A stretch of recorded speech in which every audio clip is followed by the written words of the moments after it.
여러분 안녕하십니까? 탈레반의 폭정을 피해 카불을 탈출하려던 아프간인들이 극단주의 무장 세력 이슬람 국가 IS가 저지른 자살 폭탄 테러에 목숨을 잃었습니다. 아프간인들의 유일한 탈출구였던 카불 국제공항이 테러의 관역이었습니다. 어린아이를 포함해 현지인과 미군 13명까지 최소 100명이 그 자리에서 숨졌습니다.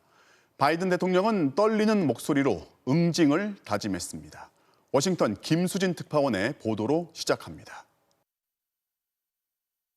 해질 무렵 탈출 인파로 붐비던 카불 국제공항 외곽. 미군 해병대가 지키고 있던 공항 출입문 에비게이트와 그 앞 베런 호텔에서 연이어 폭발이 일어났습니다. 곧이어 무장 괴한들의 총격이 이어졌고 공항 주변은 순식간에 아수라장이 됐습니다.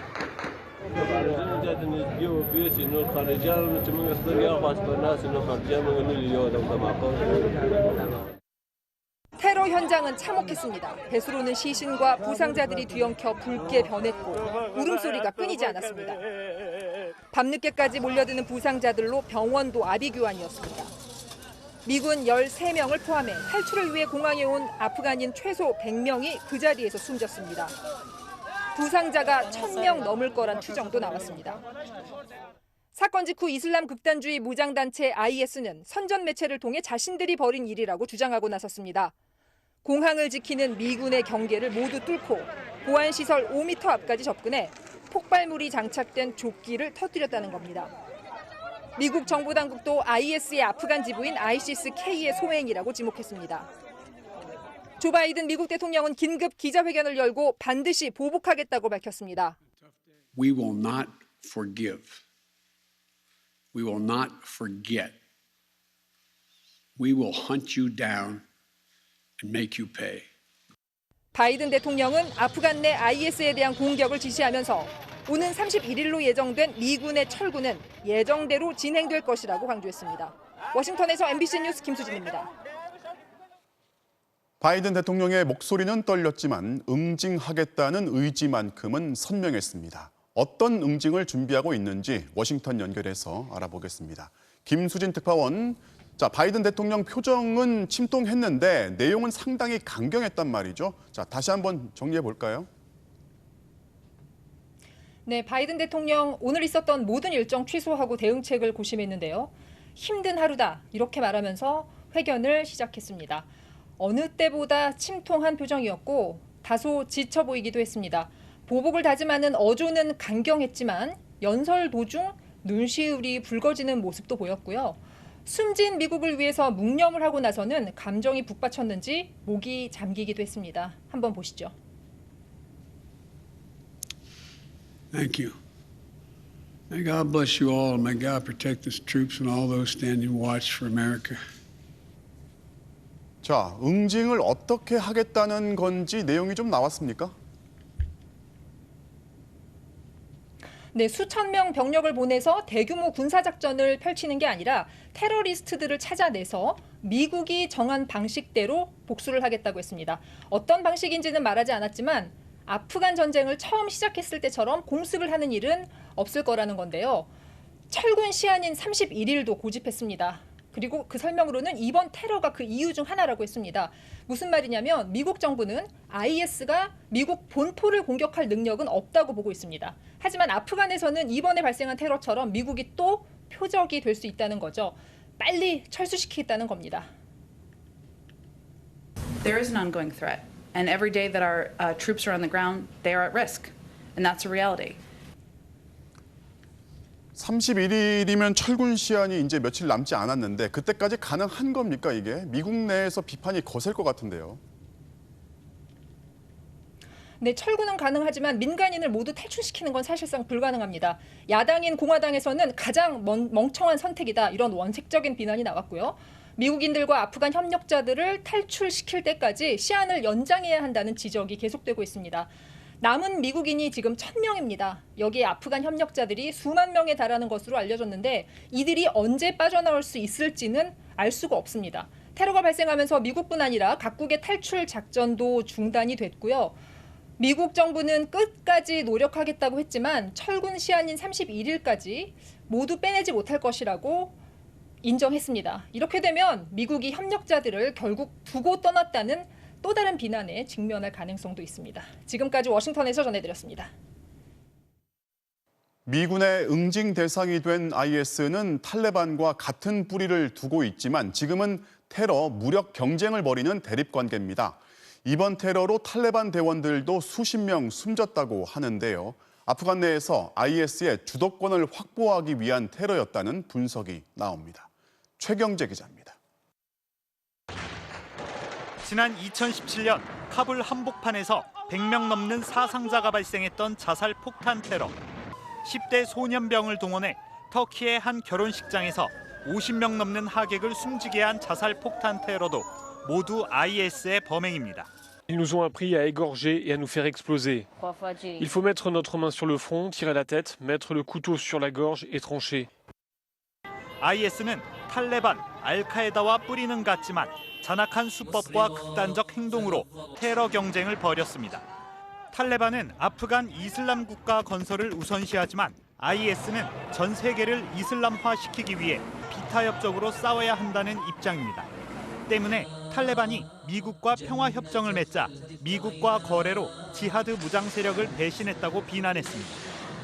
영국 일간 텔레그래프는 이번 테러가 외부의 적인 미국은 물론 아프간 내 경쟁자인 탈레반까지 타격을 줄 수 있다는 점을 노린 것이라고 분석했습니다. 탈레반은 밖으로 미국과 안에서는 IS와 싸워야 하는 상황에 놓였다는 겁니다. 탈레반은 탈레반 대원 28명도 숨졌다며 IS를 비난했습니다. Although I don't have the complete details, but targeting innocent civilians is an act of terrorism that has to be condemned by the entire world. 국제사회는 한 목소리로 IS 테러를 강력 규탄했습니다. I can confirm that there's been a barbaric terrorist attack, what looks like a series of attacks in Kabul on the airport of the. 미군 철수 시한인 31일까지 이제 닷새. 이슬람 극단주의 세력의 추가 테러에 대한 우려가 커지고 있습니다. MBC 뉴스 최경재입니다. 아프간에서 한국 정부를 돕던 현지인 13명이 오늘 추가로 도착하면서 작전명 미라클 기적은 임무를 완수했습니다. 그러자 한국과 여러 인연을 강조하면서 구조를 요청하는 현지인들이 늘고 있는데요. 정부는 신중한 입장입니다. 손영 기자입니다. 인천공항 입국장이 열리자 파키스탄에서 마지막으로 한국행 비행기에 오른 아프간인 13명이 들어옵니다. 낯선 환경에 다치진 않을까 아이들의 신발끈을 다시 질끈 묶어줍니다. 이렇게 우리 정부를 도운 아프간인 390명 모두 무사히 탈출하면서 84시간에 걸친 미라클 작전도 완수됐습니다. 중간 기착지 파키스탄에는 391명이 모였지만 구출 명단에 없던 한 명이 탑승 직전 확인돼 미군 측에 돌려보내졌습니다. 이들의 탈출 소식에 한국과의 인연을 강조하며 애타게 구조를 요청하는 사람들도 늘고 있습니다. 과거 코이카나 한국 NGO, 한국 기업에 도움을 준 현지인들과 한국에서 유학 중인 아프간 학생들입니다. 우리 잊지 말라고 우리가 지금 남아있다. 17년 동안 한국을 위해서 일했는데 아직은 아무 도움이 없다. 우선 살려달라고. 사연은 안타깝지만 정부는 이들을 모두 데려오기는 어렵다는 입장입니다. 외교부가 여러 사정을 감안해 우리 정부에 직접 고용된 현지인으로 대상을 한정했기 때문입니다.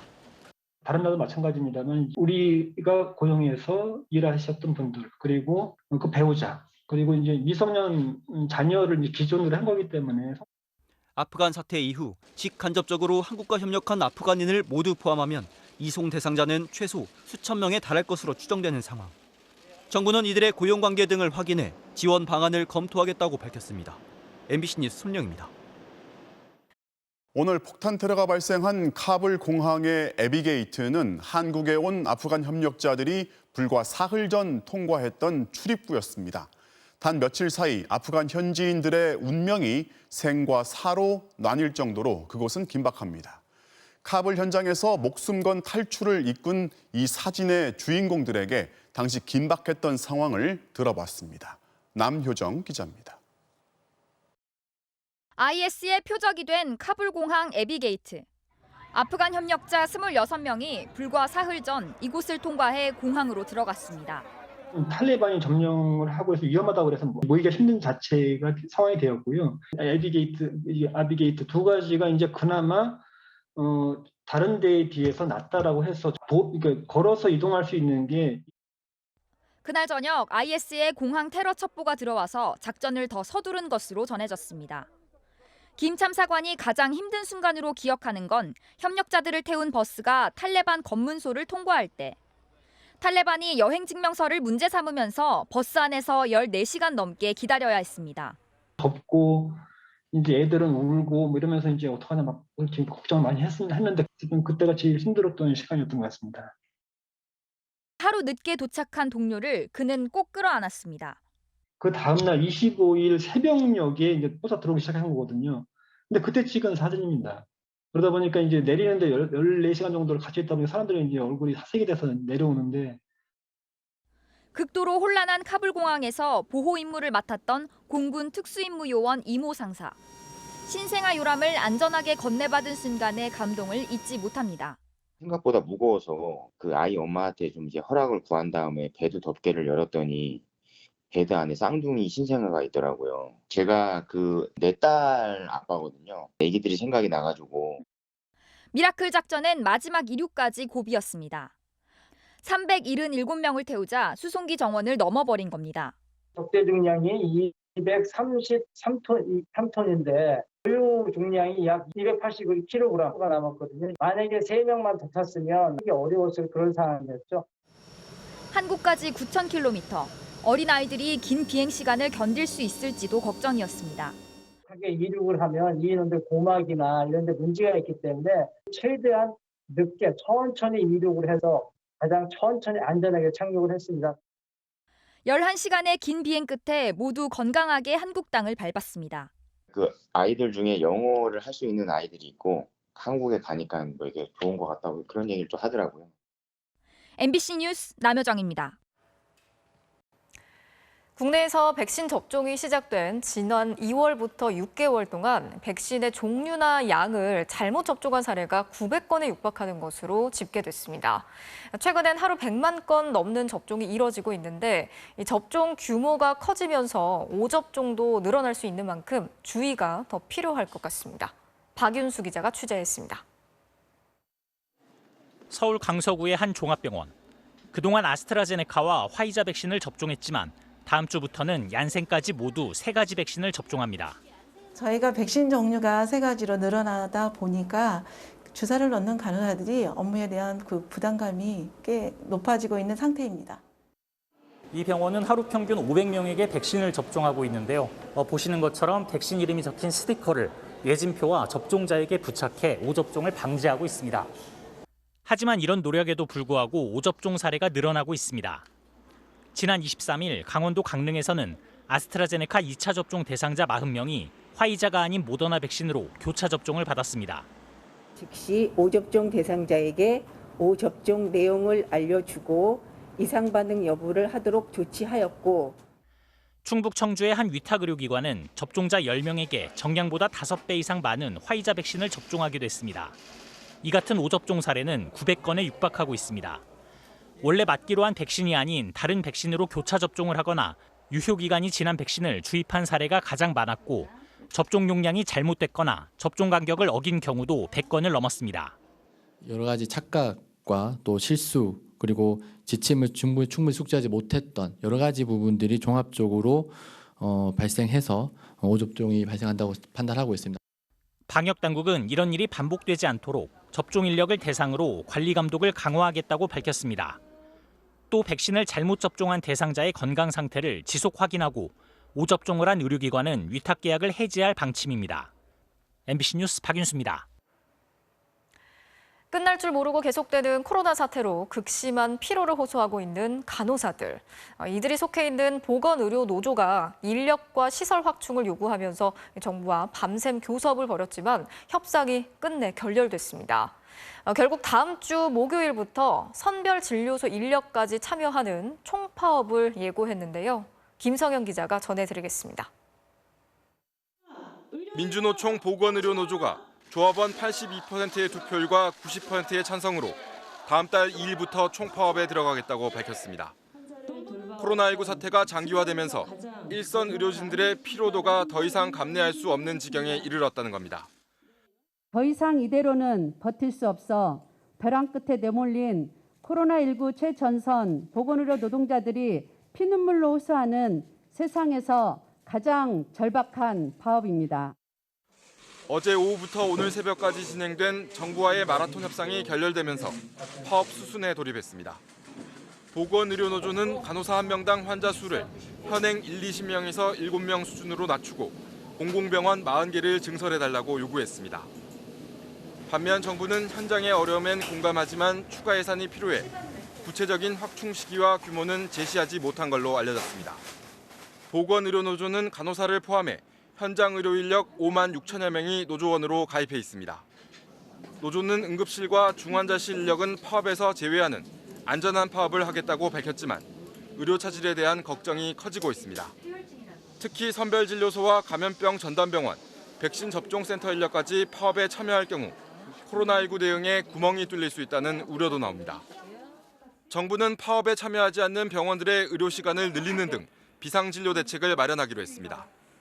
일상적인 파업 상황과 더불어서 지금은 코로나 대유행 상황이기 때문에 중앙 차원, 지방 자치제 차원에서 비상진료 대책을 마련을 해서 다만 노조와 정부 모두 파업 직전까지 추가 협상을 이어가기로 해 막판 극적 타결이 이루어질 가능성도 열려 있습니다.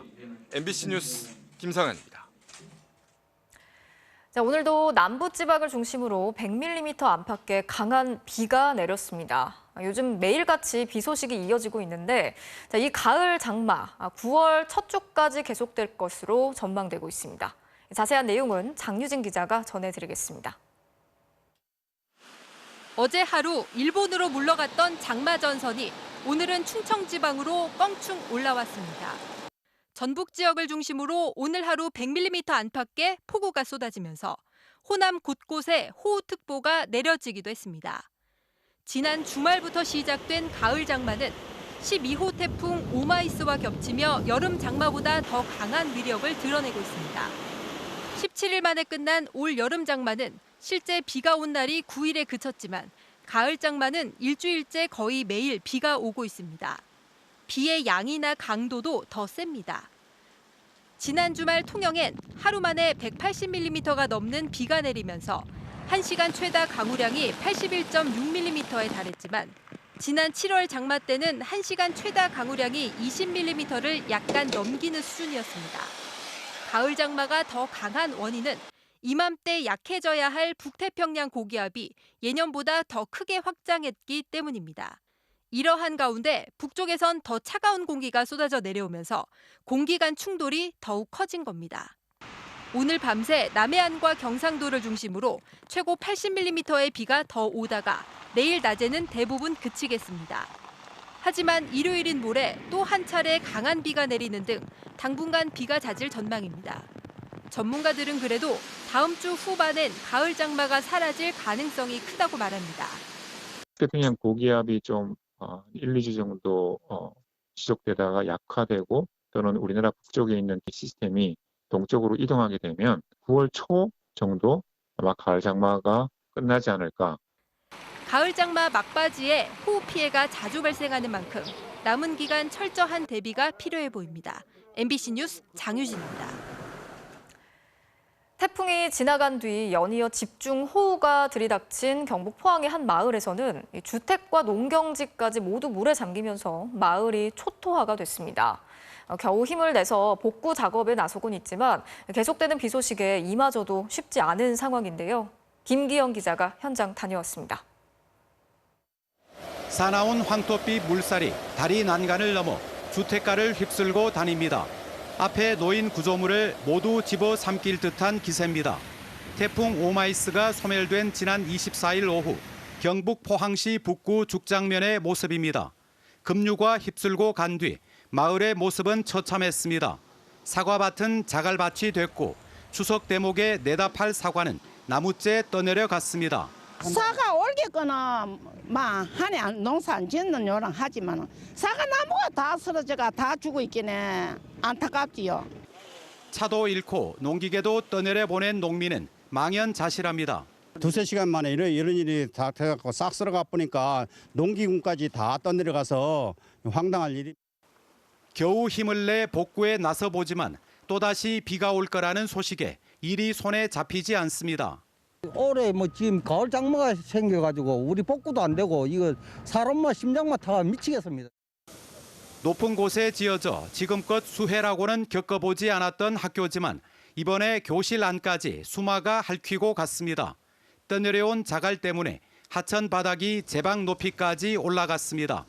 문제는 또 태풍이 오면 하천 기능을 하지 못해 다시 수해를 겪을 수밖에 없다는 것입니다. 두세 개의 태풍이 오는 것을 감안하면 신속한 이 복구와 재정 지원을 위한 특별 재난 지역 선포가 아주 시급한 실정입니다.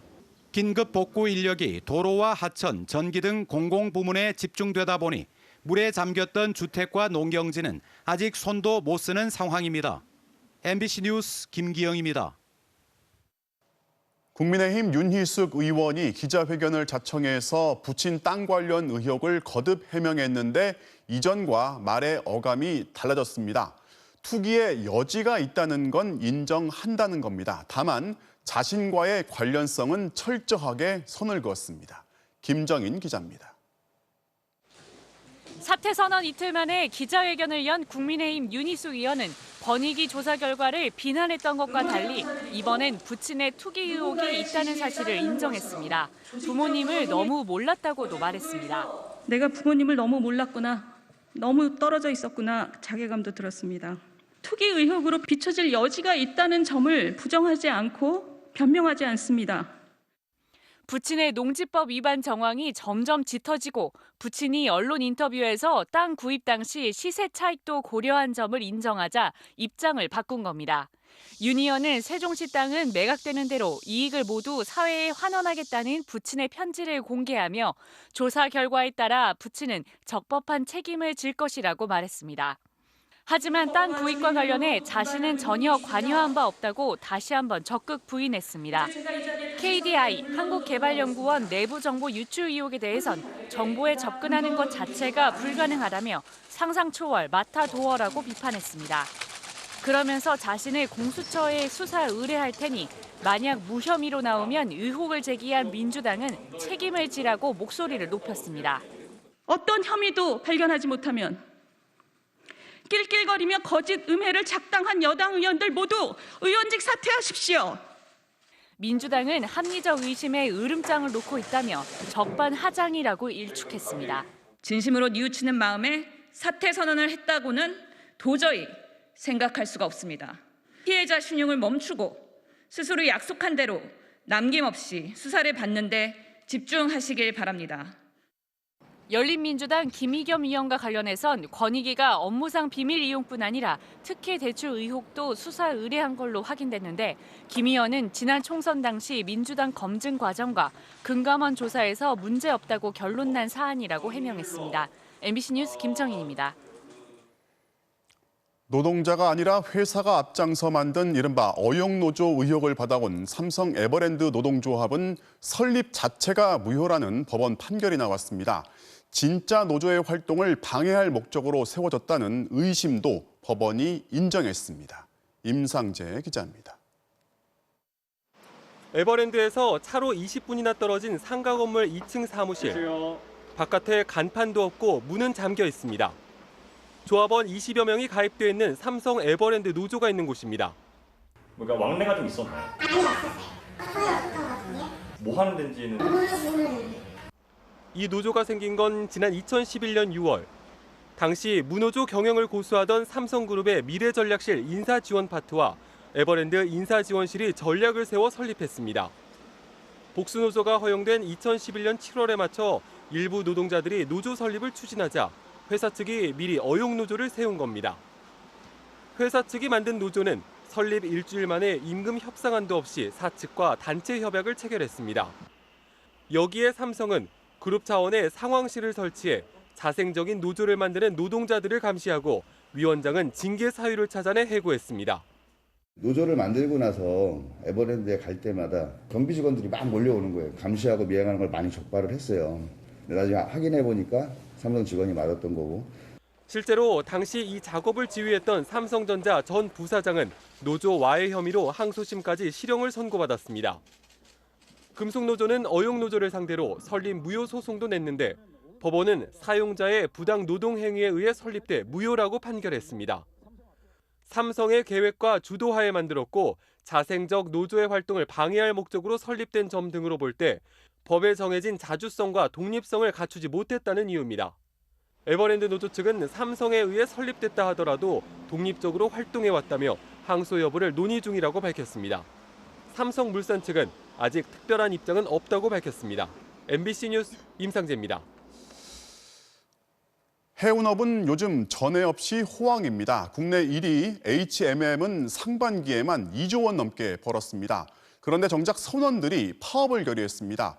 더 이상 극한 노동을 견뎌낼 수 없다는 건데요. 어떤 사연들인지 김윤미 기자가 취재했습니다. 사상 최대 호황을 누리고 있는 해운업. 수출 기업들은 배를 목구에 날리고 해상운임은 연일 솟구치고 있습니다. 예드림이 현대상선이던 H&M. 한진해운이 무너진 뒤 혼자 남았습니다. 10년째 적자였는데 요즘은 돈을 쓸어 담고 있습니다. 올 상반기에만 2조 4천억 원을 벌었습니다. 하지만 이번 주부터 비상이 걸렸습니다. 선원들이 파업을 결의했기 때문입니다. H&M은 산업은행의 법정 관리를 받고 있어서 선원들 월급이 6년째 그대로입니다. 평균 연봉은 7,300만 원, 동종업계보다 20% 정도 적습니다. 수출 최전선에 있다는 자부심만으로는 이제 못 버티겠다는 겁니다. 공적 자금 자체가 어떻게 본다면 국민의 세금이잖아요. 나 하나 열심히 일을 해서 안전운항을 성취한다면 우리나라 수출이 비용도 높겠지만 경제 파장도 크고요. 그런 의미로 버티고 살아왔던 것 같습니다. 노동 환경은 열악합니다. 선원을 하려는 사람이 줄어서 교대 인력이 없습니다. 코로나가 터진 뒤로는 배에서 내릴 수도 없습니다. 이러니 배 타는 기간이 6개월에서 8개월, 심지어 1년까지 늘어났습니다. 배가 부산항에 들어와도 잠시 이발하러 갈 수도, 가족을 만날 수도 없습니다. 승선해가지고 하선할 때까지는 땅을 못 구한다고 봐요. 가족과도 좀 멀어지는 게 있고 관계가 끊기다 보니까. 젊은 선원들이 세상과 소통하는 유일한 통로는 인터넷입니다. 하지만 허락된 데이터 용량은 한 달 4기가뿐입니다. 젊은 회계사들 같은 경우에는 임금 인상보다 더 관심 있는 부분이 아마 이 선박 인터넷일 거예요. 인터넷 한다고 잠을 안 자기 때문에 선박 안전에 위해가 된다 그렇게 생각을 하더라고요. 선원법상 배를 타고 있는 동안은 파업이 금지됩니다. 선원들은 아예 단체로 집단 사직서를 제출하고 임금을 2배로 준다는 스위스 해운사로 옮기기로 결의했습니다.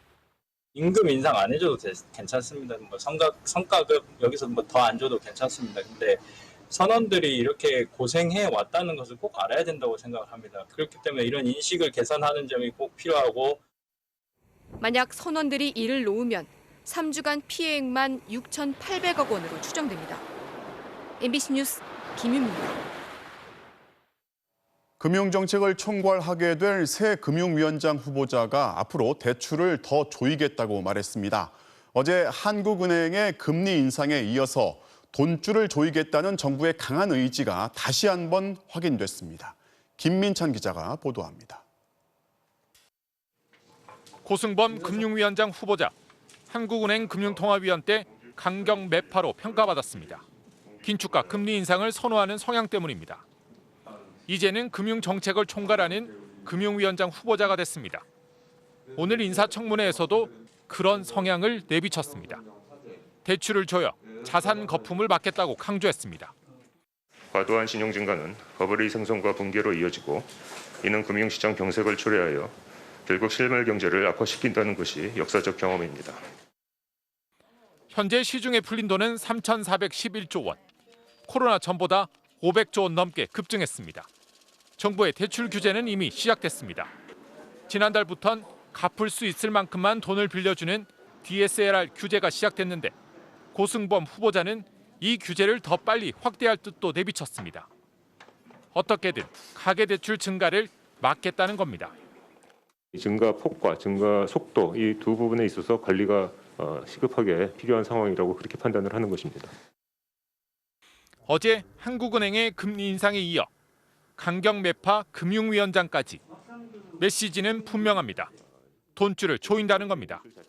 이런 분위기에서 5대 시중은행은 9월부터 신용대출을 연소득까지만 내주기로 했고 금리도 가파르게 올리고 있습니다.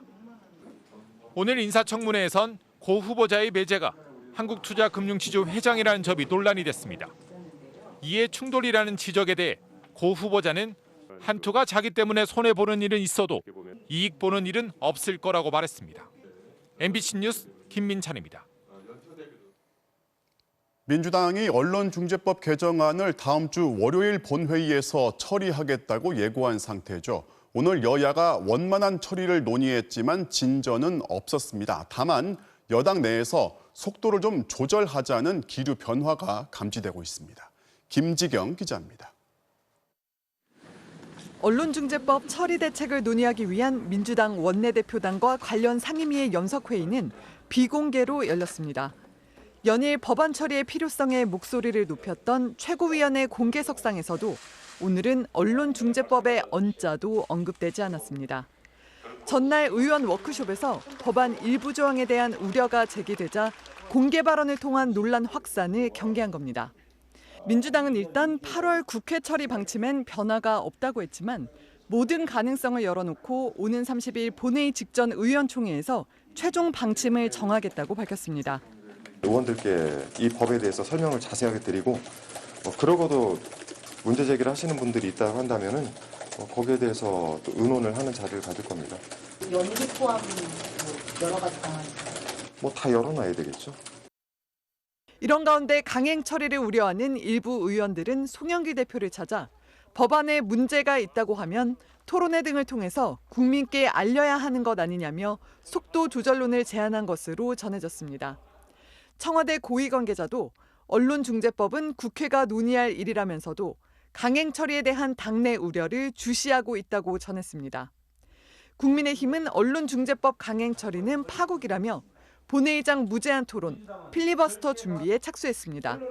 무제한 토론을 하실 분들이 많아가지고 지금 선정을 하는데 지금 오히려 어려움을 겪고 있습니다. 서로 하시려고 막 신청이 막 쇄도하고 있어서. 야당이 필리버스터를 8월 국회 마지막 날까지 이어갈 가능성이 높은 데다 여당 내 속도 조절론까지 고개를 들면서 언론중재법 처리가 9월 국회로 넘어갈 거란 전망도 나오고 있습니다. MBC 뉴스 김지경입니다.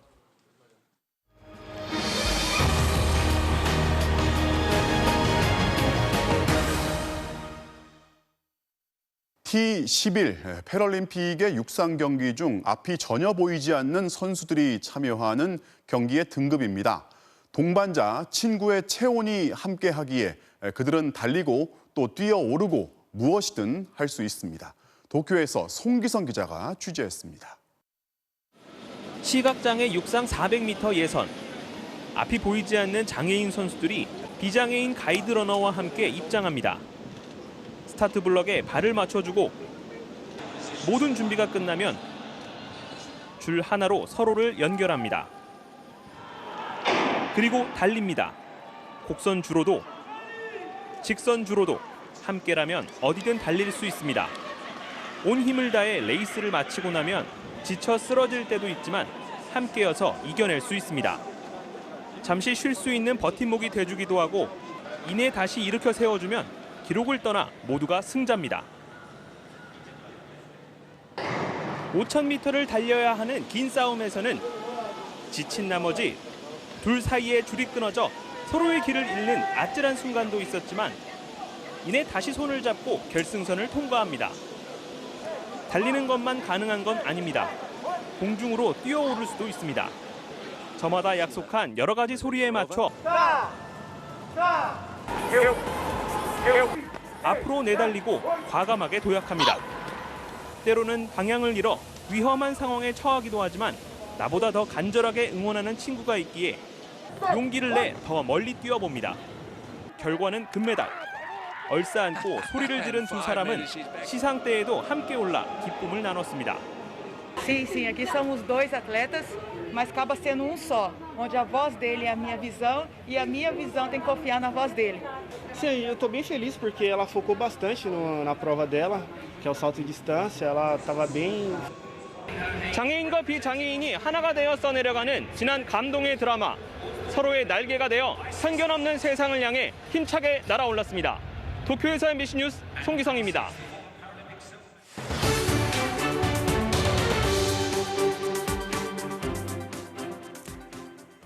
자, 요즘 눈썹 문신처럼 반영구 화장을 하거나 몸에 문신을 하는 사람들 주변에서 쉽게 찾아볼 수 있죠.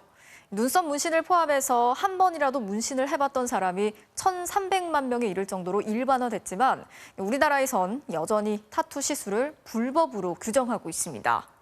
30년째 제자리인 타투 합법화 논쟁, 공윤선 기자가 집중 취재했습니다.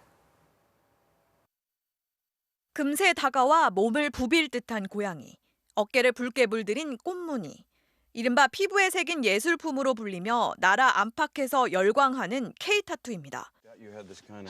브래드 피트, 콜드플레이 보컬 크리스 마틴 등 세계적 스타들도 주 고객입니다.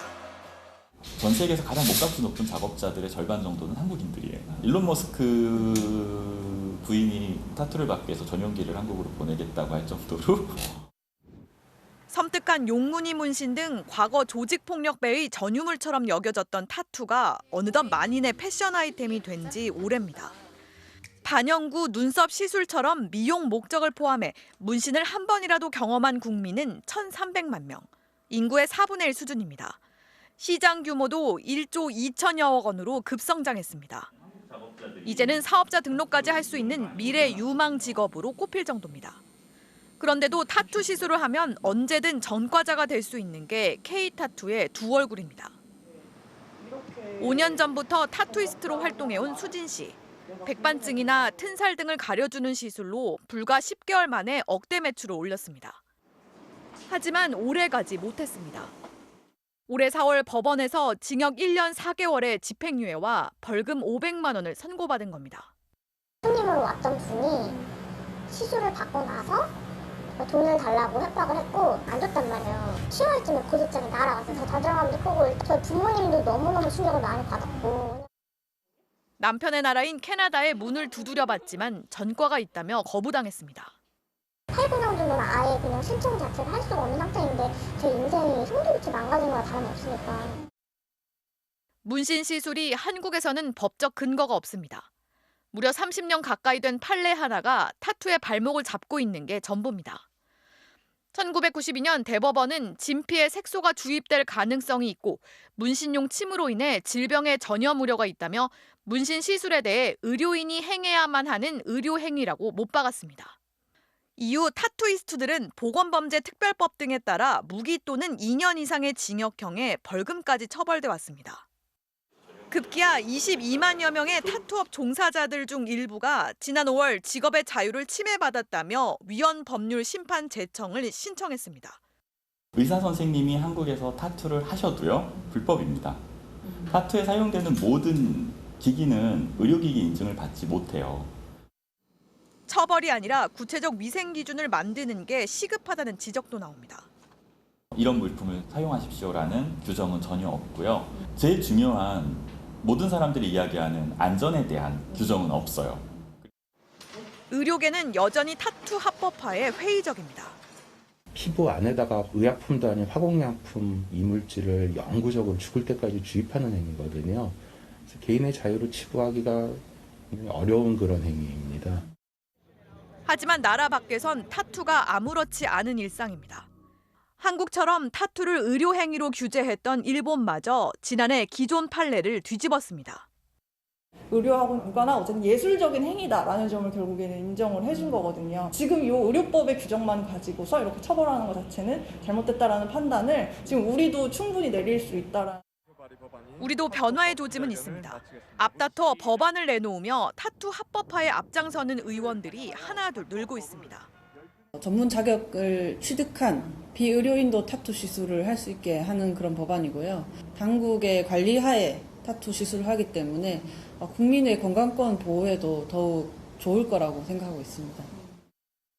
세계적 수준의 K-타투에게서 이제는 불법의 족쇄를 벗겨달라는 목소리가 높습니다.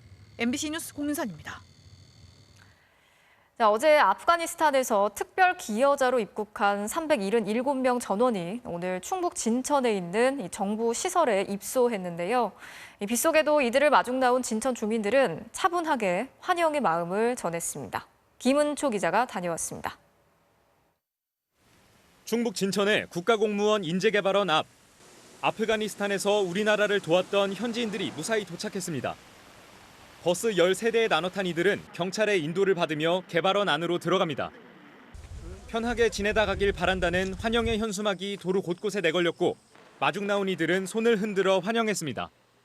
그때는 이게 처음이라 좀 반대하는 의견들이 많았었는데 뭐 왔어도 이렇게 편하게 아주 뭐 별탈 없이 왔으니까 마음 편하게 어려움 없이 머물렀다 갔으면 좋겠습니다.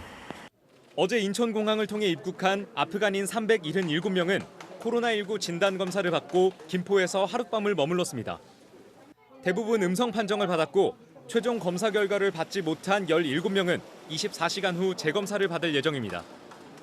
이들은 2주간 격리 상태에서 2번 더 검사를 받게 되고 이후 6주간 진천에서 더 머물게 됩니다.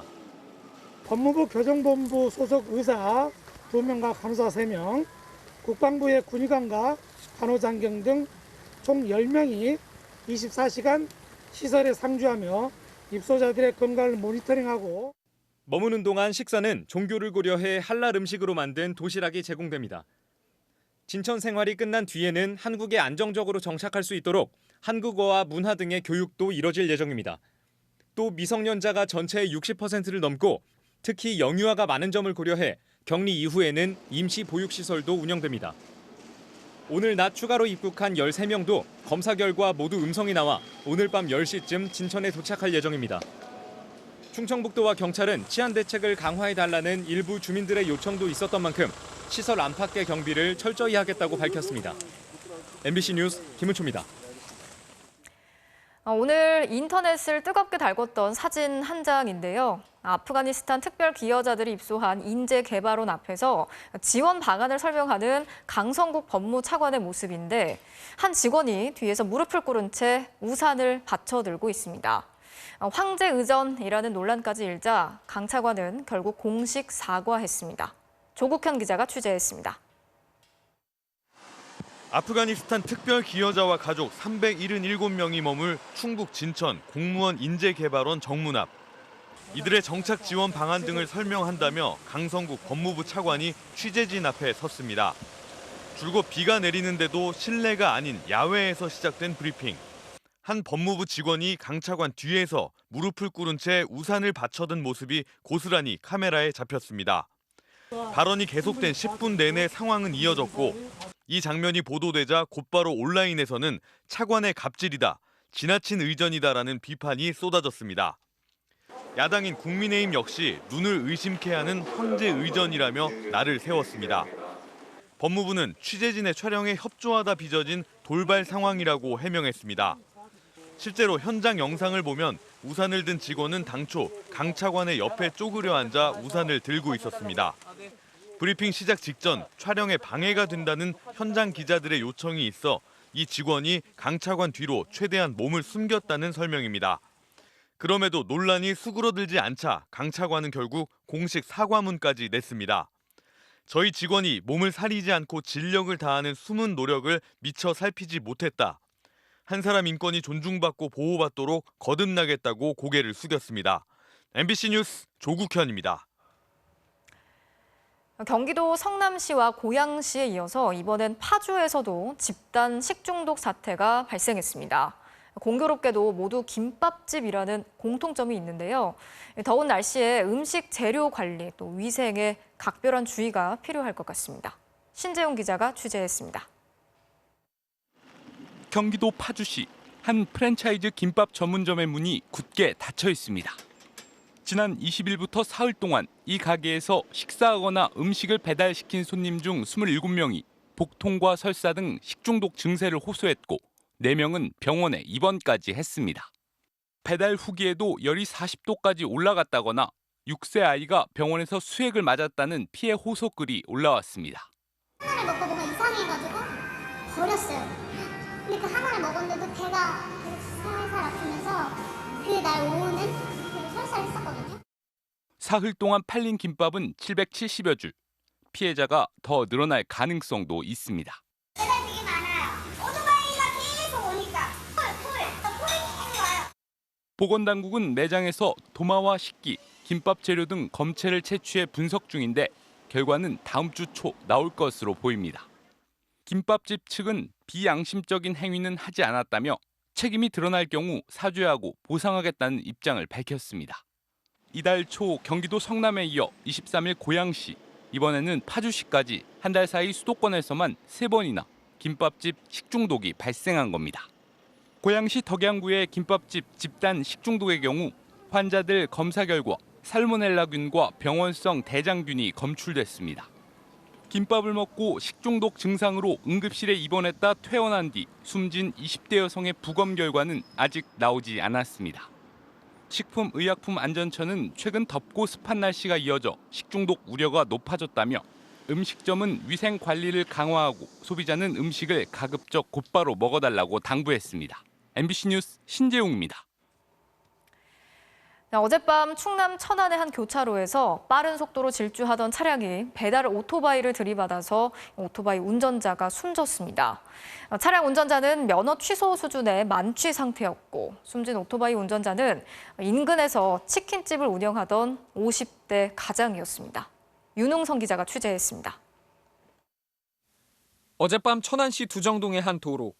오토바이 한 대가 좌회전을 하는 순간 빠른 속도로 달려오던 검은색 차량이 오토바이를 그대로 들이받습니다. 사고 소리에 시민들이 깜짝 놀라 뒤돌아보고 휴대전화로 긴급히 신고합니다. 어우, 엄청 컸어요. 아주 쨍하는 소리가 연락처로 소리처럼. 짱 하고 소리가 폭발하듯이 그렇게 소리가 세게 나서 그러고서 이제 그냥 하다가 나가봤죠. 빠른 속도로 달려온 승용차에 부딪힌 오토바이 운전자는 사고 충격으로 10여 미터 떨어진 이곳까지 날아왔습니다. 오토바이를 몰고 있던 50대 남성은 사고 직후 바로 현장에서 숨졌습니다. 오토바이 운전자는 인근에서 치킨집을 운영하고 있었는데 사고 당시 오토바이 박스에는 치킨이 실려 있었습니다. 그런데 경찰 조사 결과 20대 승용차 운전자는 사고 당시 면허 취소 수준의 만취 상태에서 운전했던 것으로 알려졌습니다. 또 사고가 난 뒤 현장을 떠났던 동승자도 당시 술에 취해 있던 것으로 알려졌습니다. 경찰은 승용차 운전자에게 특가법상 위험운전 치사 혐의, 이른바 윤창호법을 적용해 구속영장을 신청할 계획이며 동승자에 대해서는 음주운전 방조 혐의로 조사하고 있습니다. MBC 뉴스 윤웅성입니다. 사회적 거리두기가 강화되면서 모두가 고통을 분담하고 있는 요즘. 아랑곳하지 않고 사람들이 몰려서 골목 전체를 술집으로 만드는 곳이 있습니다. 바로 서울 홍대 근처 골목인데 아무리 신고를 해도 경찰도 구청도 단속이 어렵다고 합니다. 지윤수 기자가 현장 취재했습니다. 수십여 명 사람들이 골목 양옆에 선 채 술을 마십니다. 외국인과 우리나라 사람들이 뒤섞여 있는데 마스크를 제대로 쓴 사람은 거의 없습니다. 지금 시각이 9시 50분을 넘겼는데요. 이곳 홍대 놀이터 앞은 거리에 서서 술 마시는 사람들로 북적이고 있습니다. Because I am here for exchange studies and I just want to kind of enjoy the local culture. 마스크를 턱까지 내린 채 춤을 추는 외국인. 취재진을 발견하고 나서야 급히 마스크를 쓰는 모습도 보입니다. 소주와 맥주 페트병, 플라스틱 컵까지. 상가 계단은 그대로 술상이 됐습니다. 4명일 수 있으면 무조건 안 하죠. 2명밖에 없으면 좀 나도. We were in quarantine. Today is the day where we can easily go on the street again. So we want to celebrate. 밤 9시가 되면 아쉬움을 뒤로 한 채 발길을 돌리는 모습이 일상이 된 반면 바로 안쪽 골목에선 밤마다 사람들이 몰려 술판을 벌이는 정반대 풍경이 펼쳐지는 겁니다. 경찰과 구청 직원들이 출동했으니 이 길거리 술판도 끝이 날까.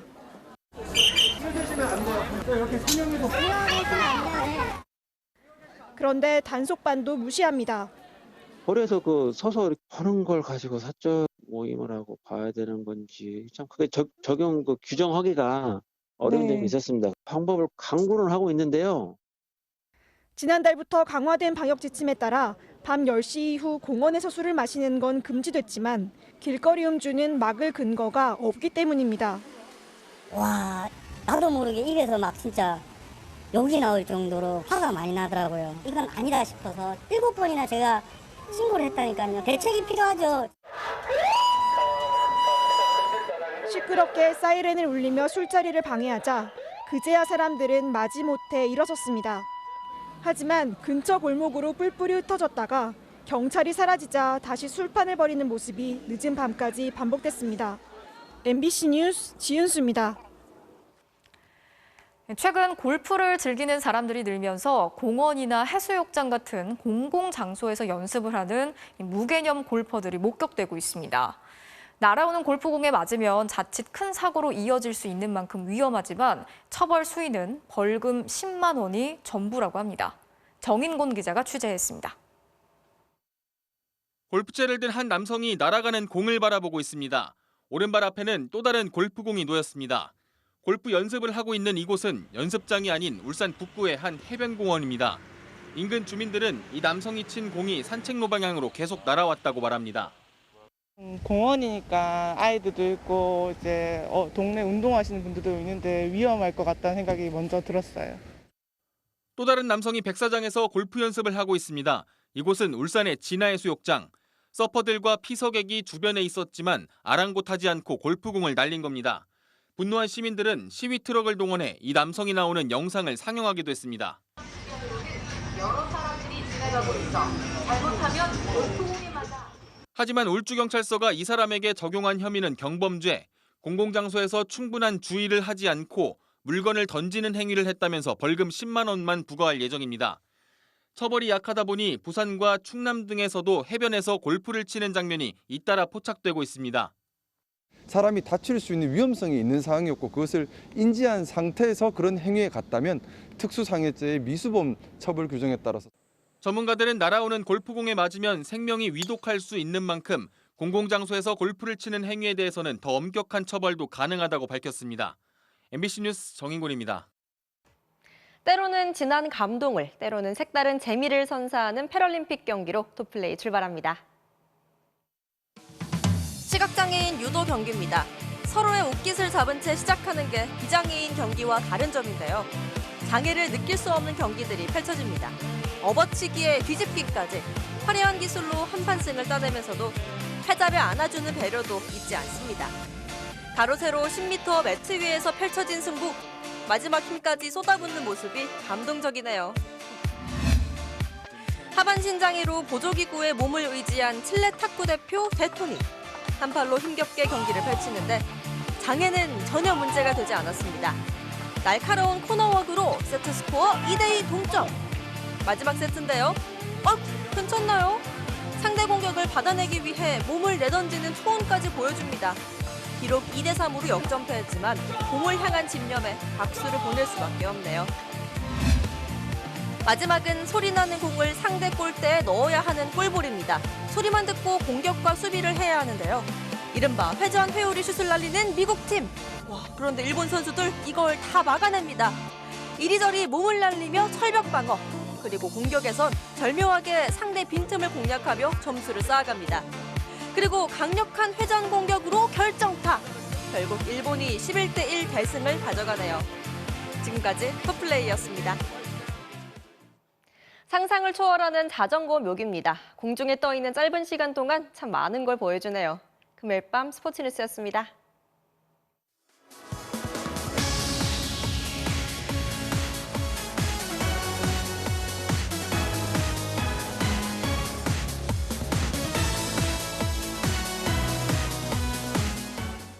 공군의 성폭력 사망 사건 은폐와 2차 가해 의혹을 연속 보도한 본사 신재훈 기자가 한국기자협회 이달의 기자상을 수상했습니다. 전력 피크타임 오후 5시로 늦춘 태양광 발전의 위력을 보도했던 김윤미, 오회정 기자는 한국방송학회와 방송기자연합회가 선정하는 이달의 방송기자상을 수상했습니다.